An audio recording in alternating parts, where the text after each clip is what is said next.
नमस्ते साथियों, आज हम एल्किल हैलाइड की विलोपन अभिक्रिया और एल्किल हैलाइड की धातु के साथ अभिक्रियाओं के बारे में बात करेंगे। इससे पिछली वाली क्लास में हमने नाभिक स्नेही प्रतिस्थापन अभिक्रिया SN1 और SN2 और इनमें अंतर इसके बारे में डिटेल से बात की थी। तो अपना टॉपिक चला एल्किल हैलाइड की रासायनिक समीकरण। यहीं से बिल्कुल स्टार्ट करते हैं इसको कि टॉपिक अपना एल्किल हैलाइड की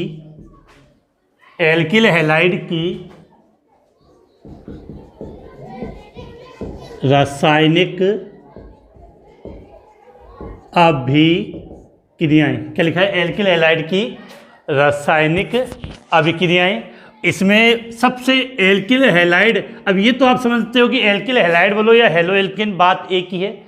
इसमें सबसे इम्पोर्टेंट जो अभिक्रिया थी वो हमने पढ़ ली कल, नाभिक स्नेही और चाहो तो आप क्या बोल सकते हो, नाभिक रागी प्रतिस्थापन अभिक्रिया, शॉर्ट में बोलते हैं SN। दो प्रकार की थी, SN1 और SN2।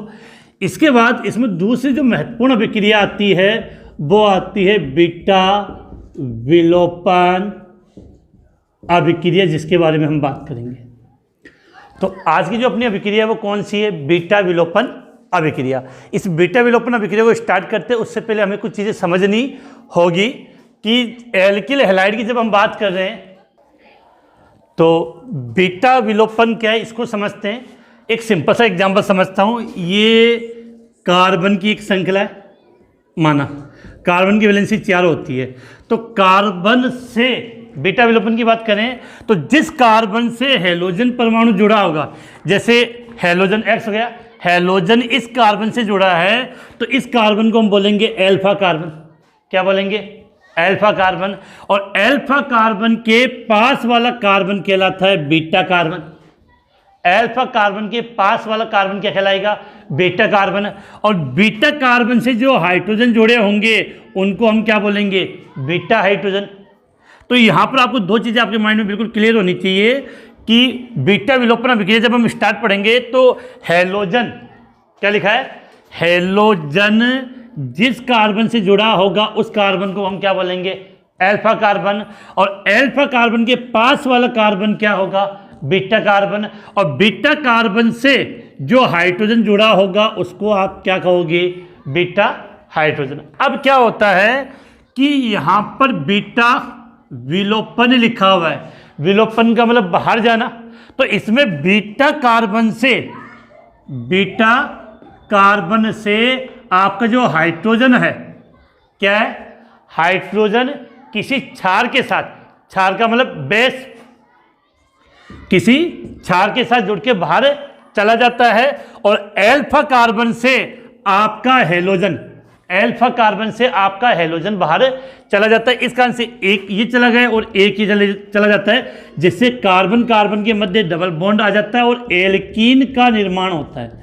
किसका निर्माण होता है? एल्कीन का निर्माण होता है। तो इस अभिक्रिया को हम बोलते हैं बीटा विलोपन अभिक्रिया। एक सिंपल सी लैंग्वेज में समझना चाहें कि जब एल्किल हैलाइड के बीटा कार्बन से हाइड्रोजन तथा एल्फा कार्बन से हैलोजन परमाणु का विस्थापन हो जाता है तो इस अभिक्रिया को बीटा विलोपन अभिक्रिया कहते हैं। और यह अभिक्रिया किसी क्षारीय माध्यम में संपन्न होती है। तो इसके पर्सन बहुत अच्छा आता है और एक क्वेश्चन इस प्रकार का आता है जिसमें कन्फ्यूजन काफ़ी ज़्यादा होता है। तो बात कर लेते हैं, इसको मिटा लेते हैं और आप टॉपिक पे आते हैं अपने। तो इसका अगर आप एक बार चाहो तो स्क्रीनशॉट ले सकते हो कि ये एल्फा क्या है, बीटा क्या है, वो इससे हम रिप्रेजेंट करके समझ सकते हैं। इसके बाद हम बीटा विलोपन अभिक्रिया के बारे में डिटेल से बात करते हैं कि बीटा विलोपन अभिक्रिया है किसे कहेंगे। और इसका अभिक्रिया कम पूछ के इसकी समीकरण दी हुई मिलती है और उसमें हमें उत्पाद की पहचान करनी होती है। किसकी? इसमें उत्पाद की पहचान करनी होती है। तो हम बात करते बीटा विलोपन अभिक्रिया। तो सबसे पहली बात हम इसकी डेफिनेशन लिखते हैं, फिर इसका हम एग्जाम्पल की बात करेंगे। तो बीटा विलोपन अभिक्रिया, तो लैंग्वेज कैसे लिखेंगे, फिर हम इसका एग्जांपल समझेंगे कि जब बीटा हाइड्रोजन युक्त, H का मतलब हाइड्रोजन है, जब बीटा हाइड्रोजन युक्त हेलो एल्केन, जब बीटा हाइड्रोजन युक्त हेलो एल्केन की, जब बीटा हाइड्रोजन युक्त हेलो एल्केन की क्रिया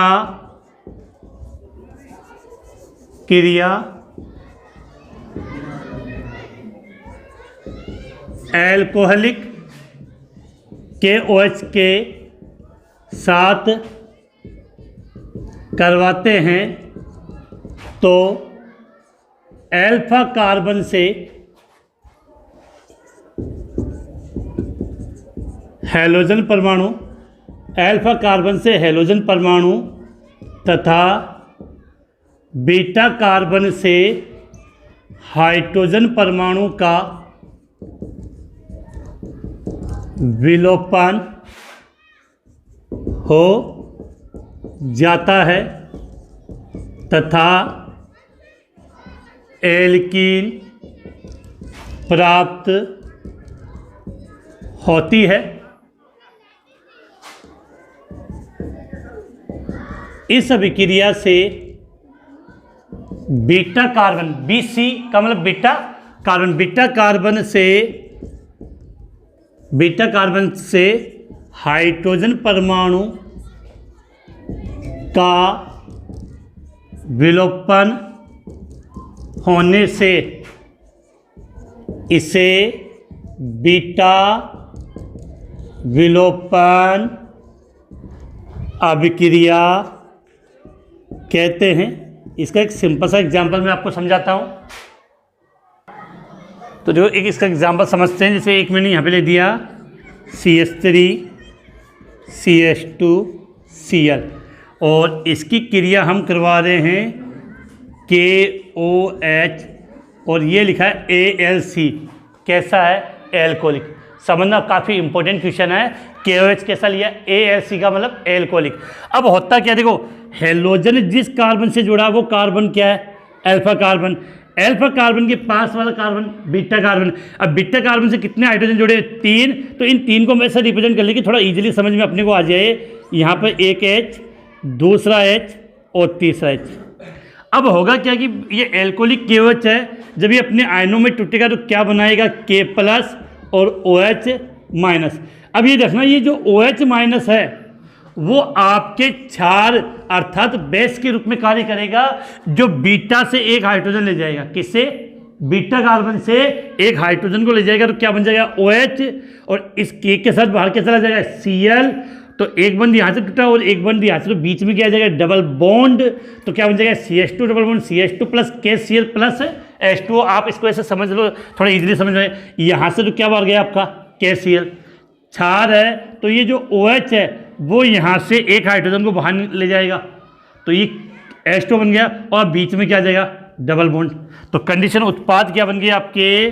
CH2 double bond CH2 plus H2O plus KCl। अब यहाँ पर आपको एक इंपॉर्टेंट बात बता दूँ, यही रिएक्शन आपको बोर्ड एग्जाम में मिलेगी, लेकिन वहाँ कन्फ्यूजन क्या कराएगा अगला, वहाँ ये लिखेगा CH3 CH2Cl और यहाँ पर लिखा हुआ मिलेगा KOH और AQ। क्या लिखा है? AQ। अब दोनों में अंतर समझना कि यहाँ देखो शॉर्ट में लिखा हुआ ALC, इसका मतलब तो आपका हो गया एल्कोहलिक। क्या हो गया? एल्कोहलिक। और AQ लिखा हुआ, इसका मतलब क्या हो गया? जलीय हो गया। अगर आपने KOH जलीय ले लिया तो यहाँ पर जो आपकी अभिक्रिया है वो नाभिक स्नेह प्रतिस्थापन अभिक्रिया हो जाएगी, बीटा विलोपन अभिक्रिया नहीं होगी। दोनों दिखने में सेम है, लेकिन जल्दीबाजी में गलती हो जाती है कि अगर एल्कोहलिक है, KOH कैसा है? एल्कोहलिक, तब तो कन्फर्म है कि अभिक्रिया बीटा विलोपन अभिक्रिया। लेकिन KOH AQ का मतलब जलीय है, तो नाभिक स्नेह प्रतिस्थापन अभिक्रिया। तो यहाँ तो कोई फर्क ही नहीं है, सीधा यहाँ से K और यहाँ से Cl और OH को आपने यहाँ पे जोड़ दिया।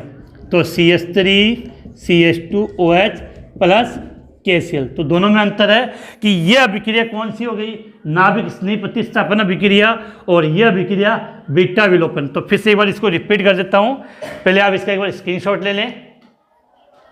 स्क्रीनशॉट हो गया। अब देखो बात करें कि सबसे पहले हमने लिखा है बीटा विलोपन अभिक्रिया। क्या लिखा है, बीटा विलोपन अभिक्रिया। तो बीटा विलोपन अभिक्रिया कब होगी, ऐसे हेलो एल्केन जिनमें क्या हो, बीटा हाइड्रोजन होना चाहिए, उसकी भी अभिक्रिया किसी प्रबल क्षार के रूप में होना चाहिए। तो एल्कोहलिक KOH के साथ करवा दी, तो सीधी सी बात याद करनी है, अल्फा कार्बन से आपका हेलोजन परमाणु बाहर जाएगा और बीटा कार्बन से आपका हाइड्रोजन परमाणु बाहर जाएगा। इस अभिक्रिया को बोलते हैं बीटा विलोपन अभिक्रिया। अब यहां से एक नियम आएगा कि जब बीटा कार्बन एक से ज्यादा हो, बहुत इंपॉर्टेंट क्वेश्चन क्या आता है, जब बीटा कार्बन एक से ज्यादा हो तो कौन से परमाणु से, कौन से बीटा कार्बन से हाइड्रोजन परमाणु जाता है, इस पर भी एक रिलेटेड क्वेश्चन आ जाता है, जहां पर हम सत्यजेफ, ये जिसको जेट सेफ नियम कहते का अध्ययन हमें करना होता है। तो एक बार स्क्रीनशॉट लें, उसके बाद इसको रफ करके इसी को आगे बढ़ाते हैं। स्क्रीनशॉट हो गया, इसको मिटा देते हैं। तो अब यहां से एक क्वेश्चन समझो कि अगर बीटा कार्बन एक से ज्यादा हो, इंपॉर्टेंट चीज है, बीटा कार्बन एक से ज्यादा हो तो हाइड्रोजनों की संख्या ज्यादा हो गई, तो हाइड्रोजन कौन से कार्बन से बाहर निकलेगा, इससे रिलेटेड क्वेश्चन आ जाता है। आपको समीकरण मिलेगी और उसमें उत्पाद की पहचान करनी होती है। तो यहां पर आपको समझना है, जो मैं लैंग्वेज लिख रहा हूं, पहले हम उसकी बात करते हैं कि बीटा कार्बन एक से अधिक हो तो क्या लिखा है, बीटा कार्बन एक से अधिक हो तो इसके लिए हमें एक नियम पढ़ना पड़ता है। उस नियम को हम बोलते हैं सत्यजेफ नियम। लेकिन बेटा इसका सही नाम देखे जाए तो जेट सेफ है, जिस वैज्ञानिक ने दिया था, लेकिन इसको उच्चारण से दिया सत्यजेफ नियम या जेट सेफ नियम। देखो इसके लिए लिखेंगे कि वह एल्किन मुख्य उत्पाद के रूप में बनेगी। अभी जब हम इसका एग्जांपल लेंगे तो आपको पूरी बात क्लियर हो जाएगी। क्वेश्चन ये भी आ जाता है कि जेट सेफ या जेट सेफ नियम किसे कहते हैं। वह एल्किन मुख्य उत्पाद के रूप में बनेगी जिसमें द्विबंध से बंधित कार्बन परमाणुओं पर एल्किल समूह की संख्या ज्यादा हो। इस नियम के अनुसार वह एल्कीन मुख्य उत्पाद के रूप में बनती है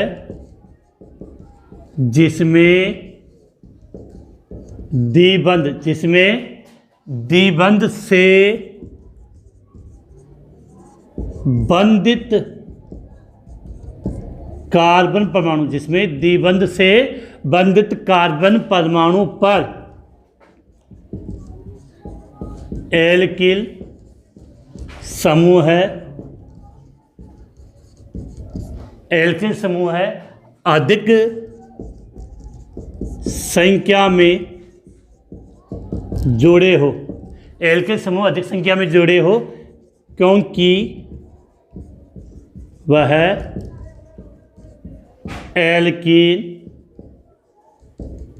अधिक स्थायी होती है। अब इसका एक एग्जाम्पल लिखते हैं हम, जैसे मैं लिख रहा हूँ CH3 CH Br CH2 CH3। देखो समझना। हाँ एक बात और बेटा, अगर ये सममित वाला सिस्टम है तो कोई परेशानी नहीं है, लेकिन यहाँ अंतर देखो कि समझने की बात करें, रिएक्शन वही KOH और KOH ढकना जलीय हो गया तो परेशानी नहीं है, OH जोड़ दो, बात फिनिश है। लेकिन ये कैसा होगा, KOH एल्को।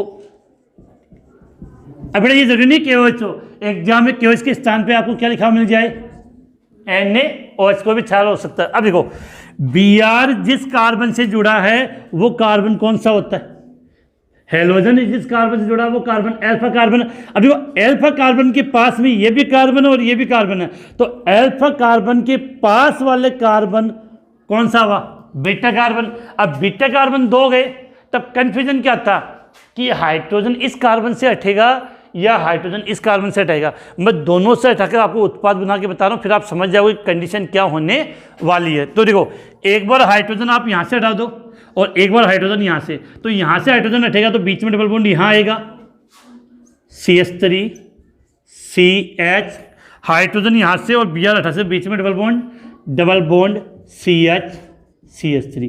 एक तो ये उत्पाद बन जाएगा आपका। दूसरा देखो, अगर क्योंकि बीटा से हाइड्रोजन की बात हुई थी, तो अगर हाइड्रोजन यहाँ से हटे और Br यहाँ से हटे तो क्या कंडीशन हो जाएगी, CH2 double bond CH CH2 CH3 बन गया। दोनों उत्पाद बन गए। अब एग्जाम में क्वेश्चन आ गया कि मुख्य उत्पाद के रूप में क्या प्राप्त होता है, किसके मुख्य उत्पाद के रूप में क्या प्राप्त होता है। जो हमने क्या सीखा कि जो डबल बॉन्ड बनता है तो कार्बन कार्बन द्विबंधित है। अब देखो, इस डबल बॉन्ड पे एक एल्किल समूह इधर जुड़ा हुआ है और दूसरा एल्किल समूह यहाँ पे जुड़ा हुआ है। क्लियर है।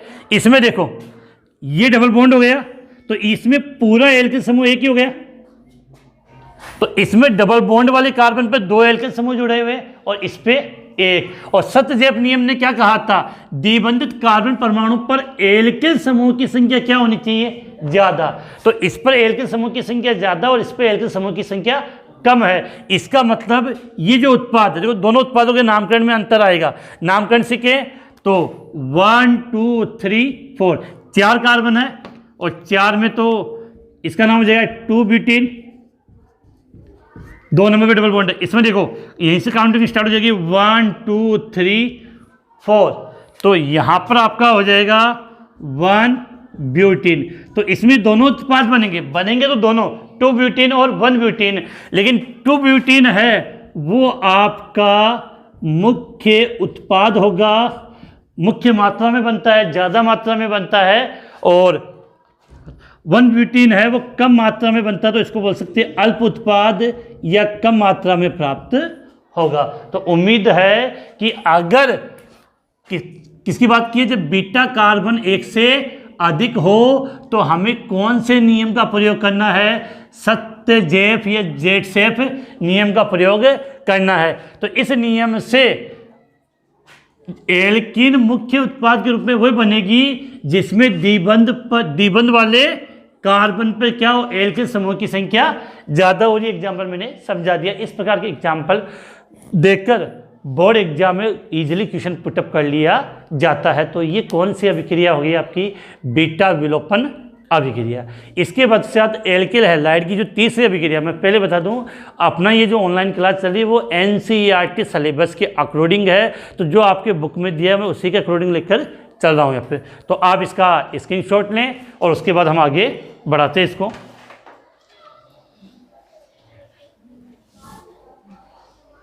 तो उम्मीद है आपका स्क्रीनशॉट हो चुका होगा। इसके बाद हम आगे बात करते हैं।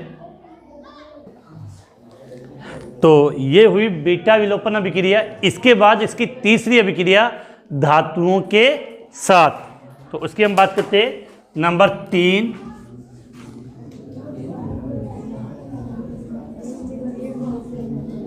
धातुओं के साथ अभिक्रिया। क्या लिखा है, धातुओं के साथ अभिक्रिया। और धातु के साथ अभिक्रिया में सबसे पहले हम बात कर लेते हैं नंबर 1,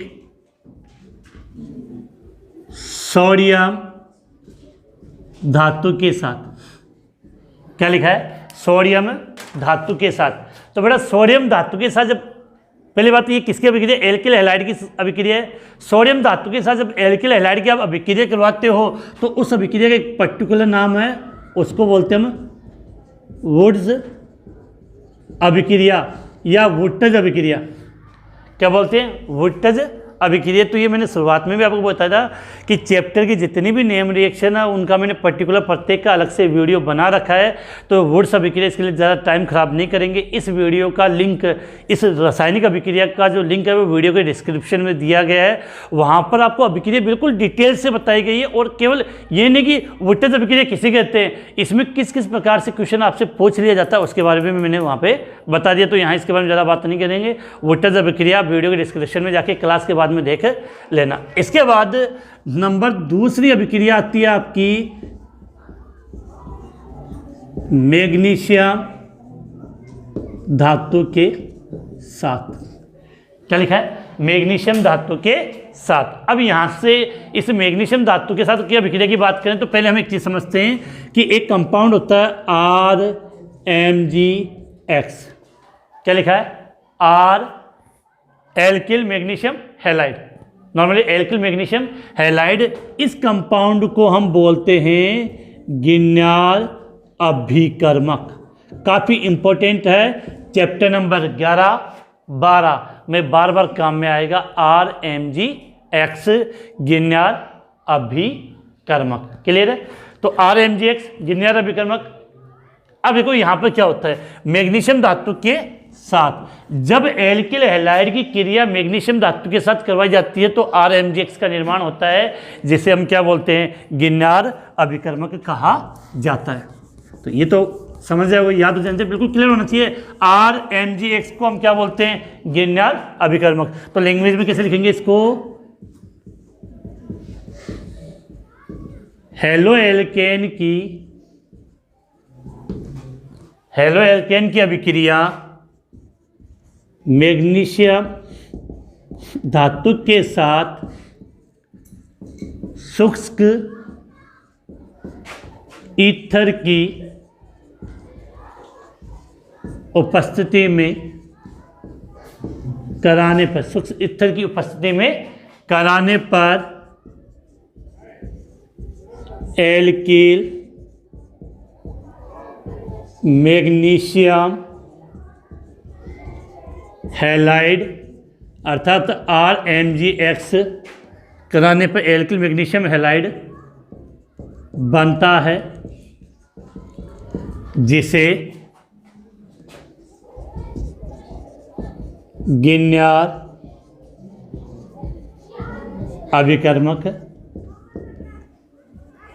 कहते हैं। क्या कहते हैं? गिन्यार अभिकर्मक कहते हैं। सिंपल सी बात। अब रिएक्शन समझते हैं।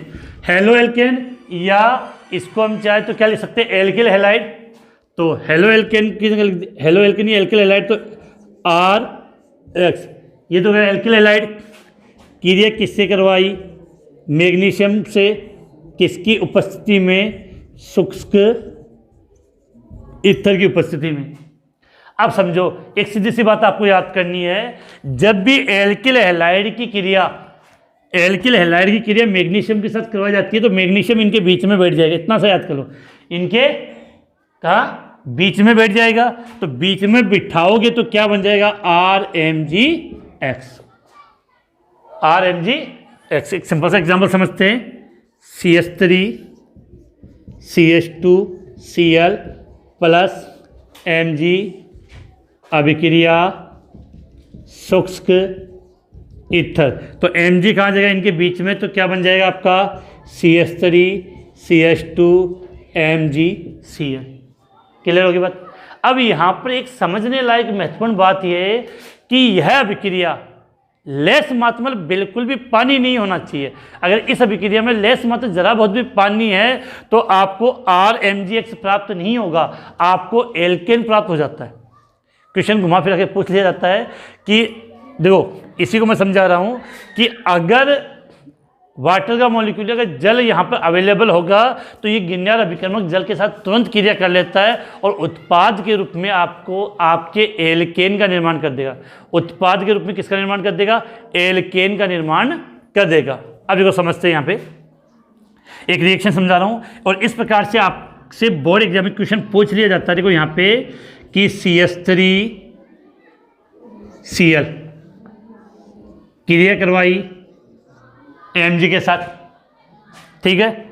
यहाँ पर बताओ A क्या बनेगा और फिर वहाँ पर तीर के निशान पे लिख दिया उन्होंने H2O। बताओ B क्या बनेगा, B क्या बनेगा। तो अब देखो सीधी सी बात है, बात एकदम माइंड में फिट होनी चाहिए। सर ने क्या कहा कि एल्किल हैलाइड की क्रिया जब मैग्नीशियम से करवाओगे तो मैग्नीशियम कहाँ बैठ जाएगा, उनके बीच में। तो बीच में बिठाओगे तो क्या बन जाएगा आपका उत्पाद, CH3MgCl, ये बन गया। ये तो आपका क्या हो गया बेटा, A बन गया। अब B क्या बनेगा, ये तुरंत जल के अणु के साथ क्रिया करेगा। ध्यान रखना कि दो चीज़ें आपको यहाँ इंपॉर्टेंट और बता दूं मैं, कि मैंने लिखा है RMgX। तो आप सभी जानते हो कि मैग्नीशियम की तुलना में हैलोजन परमाणु की विद्युत ऋणता, मैग्नीशियम की तुलना में हैलोजन परमाणु की विद्युत ऋणता ज़्यादा होती है। इस कारण से हैलोजन पे आ जाएगा आंशिक ऋणावेश और इस पे आ जाएगा आंशिक धनावेश। क्लियर बात। अब देखो बात, लेकिन RMgX होता है, RMg, इनके मध्य जो बंध होता है, ये बंध तो आपका होता है सहसंयोजक बंध। कौन सा होता है, सहसंयोजक बंध। लेकिन यहाँ पे जो बंध होता है, इसकी विद्युत ऋणता ज़्यादा होने के कारण इसमें कौन से गुण आ जाते हैं, आयनिक बंध के गुण आ जाते हैं इससे। अब जब भी CH3MgCl टूटता है तो ये यहाँ से टूटेगा, कहाँ से, यहाँ से। और जल का अणु है, और जल के अणु को आप चाहो तो जल के अणु को आप ऐसे लिख सकते हो H और OH, H और OH। अब देखो समझना, Mg पर मैंने किसका निशान लगाया था, प्लस का। तो प्लस के साथ कौन जोड़ेगा, माइनस पे। अब इतना तो आपको क्लियर है कि H पे आता है प्लस का निशान और OH पे आता है माइनस का। तो MgCl के साथ तो जुड़ जाएगा OH, और ये H तो कहाँ जुड़ जाएगा, इसके साथ।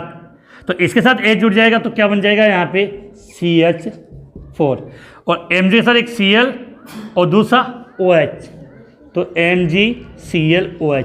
तो ध्यान, मुख्य उत्पाद आपका CH4 हो गया। तो ये क्या हो गया आपका, मेथेन। क्या हो गया, CH4 क्या हो गया आपका, मेथेन। थोड़ा सा ये नीचे नजर नहीं आ रहा तो इसको हम थोड़ा सा ऊपर लिख लेते हैं कि ये तो बन गया CH4 और इसका बन जाएगा MgCl और OH। क्लियर है। अब देखो, तो इस सवाल से आप समझ गए कि अगर गिरनार अभिकर्मक की ये रिएक्शन जो हमने करवाई थी, अगर इसमें लेस मात्र भी जल हो जाएगा, जल की जरा सी भी मात्रा हो जाएगी, तो वो किस में परिवर्तित हो जाएगा, एल्केन में। और इस प्रकार के आपको सवाल आने चाहिए कि यहाँ पर A क्या होता है और B क्या होता है। तो इस प्रकार के क्वेश्चन है आपको बोर्ड एग्जाम में पूछ लिए जाते हैं। इसका स्क्रीनशॉट लें। उसके बाद ये तो था आपके एल्किल हैलाइड बनाने की, एल्किल हैलाइड के रासायनिक गुण। इसके बाद आएंगे हेलो एरिन, बेंजीन वाले हैलोजन, उनके रासायनिक गुणों के बारे में पढ़ेंगे और उनकी कुछ विशेष बातें उनके बारे में बात करेंगे। तो और एक क्वेश्चन आपके लिए आपने बहुत बार सुना होगा, अनुनादी संरचना, अनुनादी संरचना। तो अब हम बात करेंगे क्लोरोबेंजीन की अनुनादी संरचना की, क्योंकि सीधा क्वेश्चन आता है क्लोरोबेंजीन या हेलोबेंजीन की अनुनादी संरचना बनाइए। इसका स्क्रीनशॉट लें, उसके बाद आगे बात करते हैं।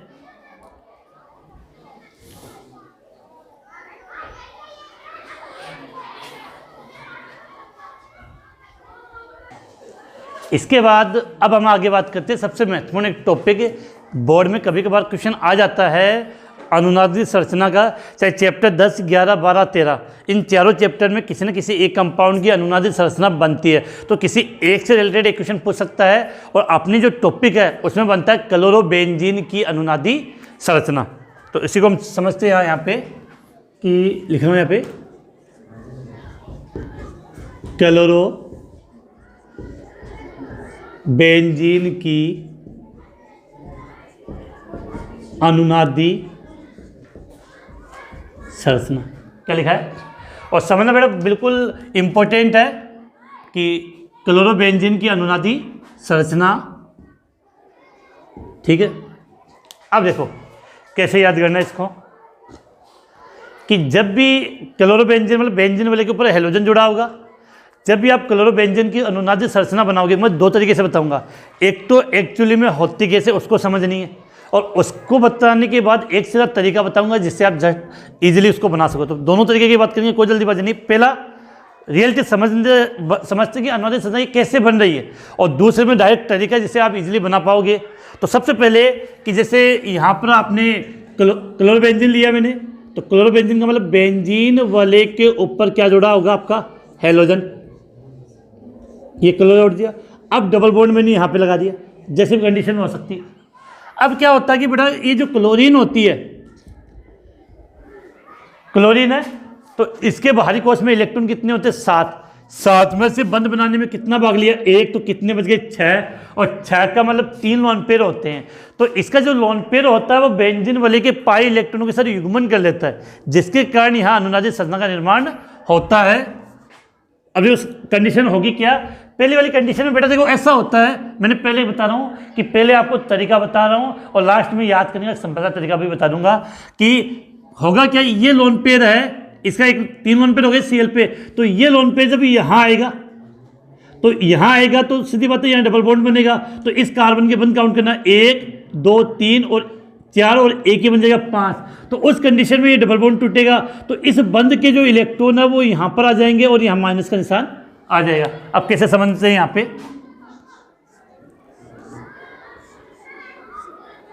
कि कंडीशन ये थी आपकी, यहां से समझते हैं, ये लोन पेयर जैसे ही यहां पर आया तो यहां क्या बन गया, डबल बॉन्ड। जब यहां डबल बॉन्ड बना तो बंध कितने हो गए, देखो 1, 2, 3, 4, 5, पॉसिबल नहीं है। तो उस कंडीशन में ये बंध यहां से टूट गया और इस बंध के इलेक्ट्रॉन कहां आ गए, यहां पर आ गए। अब सीधी बात है कि इस कार्बन ने अपना लोन पेयर इसको दे दिया, तो इस कार्बन पे किसका निशान आ गया, प्लस का निशान। अब नेक्स्ट पद में क्या होता है कि सीधी बात है, बंध यहां बंद था, तो बंध के कितने इलेक्ट्रॉन टूटे, 2 इलेक्ट्रॉन। तो वो बंध के अब दोनों इलेक्ट्रॉन है, ये आपके माइंड में बिल्कुल क्लियर होना चाहिए कि बंध बनाने के लिए कितने इलेक्ट्रॉन चाहिए, 2 इलेक्ट्रॉन चाहिए। तो बंध के दोनों इलेक्ट्रॉन यहां पर आ गए। अब ये क्या करेंगे, यहां पर आएगा तो यहां डबल बॉन्ड बनाएगा। यहां जब डबल बॉन्ड बनता है तो कंडीशन क्या होती है, वो यहां देखिए आप,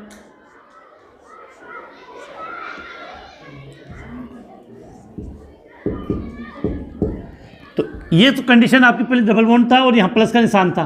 अब क्या हुआ समझना यहां पे कि कंडीशन की बात करें तो ये इस प्रकार से लिखा हुआ था, जैसे ही इस बंध के दोनों इलेक्ट्रॉन यहां पर आए तो यहां क्या बन गया, डबल बॉन्ड। अब बंध काउंट करो, 1, 2, 3, 4 नहीं बेटा, यहां हाइड्रोजन जुड़ा हुआ है, क्योंकि यहीं से तो हाइड्रोजन बाहर निकला था जब हेलोजन परमाणु जुड़ा है। बाकी अगर आपने ये लिखा C6H5Cl, आपने ये क्लोरोबेंजीन लिखा है, ये स्ट्रक्चर बनाई, रियल में फॉर्मूला क्या है, C6H5Cl। तो एक हाइड्रोजन तो वहां से कहा जहां Cl जुड़ा था, बाकी प्रत्येक कार्बन पे एक हाइड्रोजन है। तो जैसे ये बंध यहां बनेगा तो बंध की संख्या कितनी हो गई, 5। तो उस कंडीशन में क्या होगा, जैसे ये बंध बनेगा, इस बंध, ये बंध टूट गया, इसके इलेक्ट्रॉन कहाँ जाएंगे, यहाँ पर। तो उस कंडीशन में जैसे ये बंध बना, यहाँ वाला बंध टूट गया और इसका इलेक्ट्रॉन कहाँ आ गए, यहाँ पर आ गए। नेक्स्ट बंध में क्या होगा, ये जो इलेक्ट्रॉन आया है वो यहाँ बंध बनाएगा, तो ये बंध टूट के इसके इलेक्ट्रॉन यहाँ पे आ जाएंगे।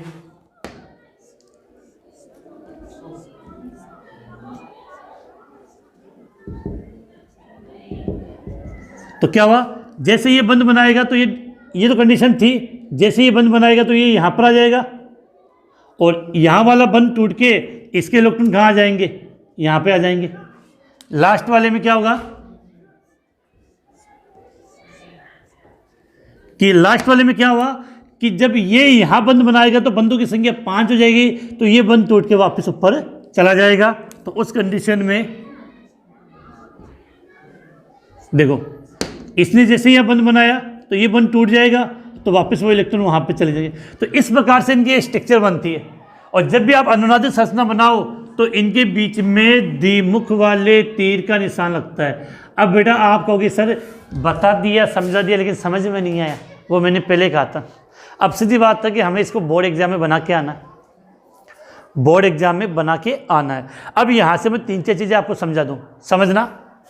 सबसे पहली बात, ये क्लोरोबेंजीन था, इस क्लोरोबेंजीन पर देखो कुल प्लस माइनस कितना है, 0 है, कोई प्लस माइनस नहीं है। तो बाकी की जो स्ट्रक्चर होगी उन पर भी कुल आवेश 0 होगा। जैसे यहाँ समझना कि इसमें एक प्लस का और एक माइनस का 0। तो जो पहली वाली संरचना पे जो आवेश रहेगा वो आवेश लास्ट तक रहेगा। दूसरी, पहली और लास्ट वाली जो अनुनादी संरचना वो बिल्कुल सेम रहेगी, बिल्कुल सेम है, केवल डबल बंध की स्थिति में अंतर है, डबल बंध की स्थिति में अंतर है। अब देखो, अगर आपसे एग्जाम में क्वेश्चन आ जाएगी क्लोरोबेंजीन की अनुनादी संरचना बनाओ तो कैसे बनाओगे? सीधी सी बात है, बोस्टर सर ने एक बात कही थी, जब भी क्लोरोबेंजीन की अनुनादी संरचना बनानी है तो कितनी बनेगी? 5। सबसे पहले माइंड में क्लोरोबेंजीन, तो देखो क्लोरोबेंजीन की स्ट्रक्चर तो आपको बनानी आती है, संरचना किसी जगह ये लिया, ये क्लोरोबेंजीन,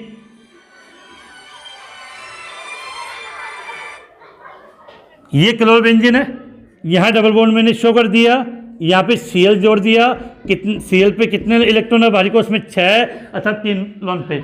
ये क्लोरोबेंजीन की अनुनादी पहली स्ट्रक्चर, ये तो आपको बनाने आती होगी। अब हमें इस क्लोरोबेंजीन की अनुनादी संरचना बनानी है तो पहले माइंड में क्लियर करना कितनी बनेगी? 5। तो एक तो ऐसी हो गई, कितनी और बनानी है? 4। तो जिस प्रकार से मैं बता रहा हूँ अगर आप उस प्रकार से बनाओगे तो बिल्कुल ईजिली याद हो जाएगी। ये एक हो गई, दूसरी देखो Cl, बस इतनी बनानी है, बंद नहीं लगानी। ये तीसरी, ये चौथी, ये 5वीं। कितनी बना दी? 5 बन गई। अब माइंड में बात याद क्या करनी है?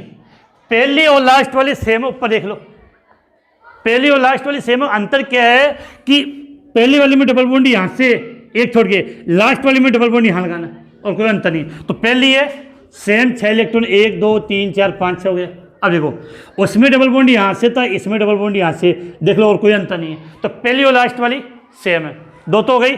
अब कितनी बच गई? 3। देखो तरीका क्या है कि आप सब जानते हो ये कंडीशन कौन सी होती है, ये ऑर्थो है और ये मेटा है, तो ऋणावेश सदैव ऑर्थो और मेटा पे आएगा। तो होता क्या है कि ये लोन पेयर यहाँ आएगा, ये लोन पेयर यहाँ आएगा, तो यहाँ किसका निशान हो जाएगा? डबल बॉन्ड का। सीधी बात है। ये लोन पेयर कहाँ आएगा? यहाँ पे। तो शेष तीनों वाली कंडीशन में जैसे ये लोन पेयर यहाँ आएगा तो यहाँ क्या बन गया? Double bond. और ये लोन पेयर यहाँ आ गया तो इलेक्ट्रॉन कितने बच गए ऊपर? 4। तो 4 बना दो, 1 2 3 4, 1 2 3 4, 1 2 3 4। अब सीधी बात है, जैसे इसने अपना लोन पेयर यहाँ दे दिया तो इन सब पे किसका निशान आ गया? प्लस का। अब एक विशेष बात, मैंने कहा इन पे प्लस का आ गया तो माइनस का भी आएगा। अब माइनस का कहाँ आएगा?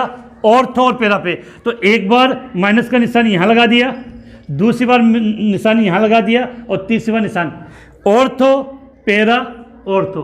तो एक बार माइनस का निशान यहाँ पे, एक बार माइनस का निशान यहाँ पे, और एक बार माइनस का निशान यहाँ पे। क्लियर है? अब एक बात और, माइनस के निशान के पास में डबल बॉन्ड नहीं आएगा।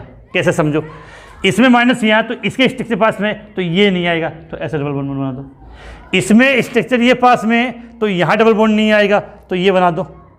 अब देखो, इसमें माइनस का निशान यहाँ है तो इधर तो डबल बॉन्ड आएगा नहीं, तो आमने सामने, ये आपकी स्ट्रक्चर कंप्लीट बन गई, सेम पहले वाले ऊपर की तरह। अब देखो बेटा, अब क्या है कि इनको घुमाना है। वैसे ये सही है, यहाँ पर भी नंबर दे देते हैं, लेकिन जब कोई काम करे तो परफेक्टली करना होता है। तो सीधी सी बात है, करना क्या है? देखो यहाँ से इस लोन पेयर को यहाँ दिया तो ये डबल बॉन्ड टूट के यहाँ आएगा, ये यहाँ बंद बनाएगा तो ये यहाँ चला जाएगा। एक बार स्टेप आगे घुमाना, इसको यहाँ पर दिया तो ये डबल बॉन्ड यहाँ जाएगा, ये यहाँ पे तो ये यहाँ चला गया। ये बन गई आपकी क्लोरोबेंजीन की अनुनादी संरचना। फिर से एक बार शॉर्ट में समझा दूँ, याद क्या करना था। जब भी आपको क्लोरोबेंजीन की अनुनादी संरचना बनानी है तो कितनी बनेगी? 5। पहली बनाई, पहली, फिर 4 रूपरेखा बना दी, पहली और लास्ट वाली क्या कर दी? बिल्कुल सेम। इसके बाद दूसरे में क्या था कि एक लोन पेयर यहाँ आ गया तो double bond double bond double bond कर दिया। लोन पेयर यहाँ आ गया तो कितने इलेक्ट्रॉन बचे? 4 लगा दिए, और लोन पेयर का त्याग किया तो तीनों पे किसका निशान आ गया? प्लस का। फिर नीचे वाले में जो माइनस का निशान है तो एक बार ऑर्थो पैरा ऑर्थो, माइनस के निशान के पास में क्या नहीं लगाना? Double bond, as it is है, और फिर घुमाना है। तो ये क्या बन गया? आपकी क्लोरोबेंजीन की अनुनादी संरचना। काफ़ी मोस्ट इंपॉर्टेंट है, क्योंकि ये आ जाएगी तो एल्कोहल, चैप्टर नंबर 11 में एल्कोहल, चैप्टर नंबर 13 में एमीन, वो सब समझ में आ जाएगी। तो ये क्या थी? क्लोरोबेंजीन की अनुनादी संरचना। उम्मीद है आपको इजीली समझ में आ। स्क्रीनशॉट ले लें पहले आप, स्क्रीनशॉट हो गया? तो उम्मीद है ये आपको इजीली समझ में आ गई होगी। बार बार प्रैक्टिस करें, लास्ट में जैसे मैंने बताया वो आपको इजीली याद करना है। इसी के साथ ये आज की क्लास यही समाप्त होती है।